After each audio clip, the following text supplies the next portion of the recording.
ஏ இந்த பழையபடி பெட்ரோலுக்குலாம் நான் போய்த்து இந்த போன முறையே அனுபவம் இருக்கு நமக்கு தெரியும் தானே. எப்போ லேசாக அடிக்க கொள்ளலாம். நீங்கள் இந்த ஃபுல் கை ஷர்ட் எடுத்து வைங்க, நுழம்பு குத்தாமலுக்கு ஃபுல் கை ஷர்ட் எடுத்து வைங்க.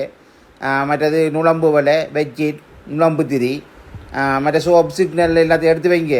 போன முறை போய் அவதிப்பட்ட மாதிரி இந்த முறை அவதிப்படையில் எல்லாம் முன்ன ஆயத்தத்தோடய போயிடணும். நமக்கு நல்ல எக்ஸ்பீரியன்ஸ் இருக்குது. போன முறை ரோட்டில் படுத்து கிடந்து பெட்ரோல் அடித்ததெல்லாம் நல்ல எக்ஸ்பீரியன்ஸ் இருக்குது. சில நேரம் 3 நாளைக்கு பூரா பாரு நான் என்ன வீட்டை அந்த நிலைமை தான் வரப்போது போல இருக்குது. இந்த பழையோடி லைன் அடிச்சு தானுங்கள் நம்ம இருந்தா மச்சான் நானும் வருவேன். நமக்கு ஒரு 10-15 லிட்டர் கூட அடிச்சு தந்துரு சரியா. 2-3 நாளைக்கு படுக்க வைக்கிறாத. போன முறையும் பிரச்சனையாக போய்த்து மச்சான். என்னட்டு தெரியுமா, அந்த லைனில் கிடந்ததில் 5-6 பொட்டையில் நம்பர் தந்துருந்தாலே பெட்ரோல் வந்தால் ஃபோன் அடிங்கண்டு. அப்போ அவள் அடிச்சு கதைச்சதில் வீட்டை கொஞ்சம் சிக்கல் ஆகிட்டு. இந்த முறை அந்த சிக்கல் எல்லாம் வராமலுக்கு நீங்கள் தான் இன்னும் நேரத்தோட பெட்ரோல் அடிச்சு அனுப்பிவிட்ருங்க.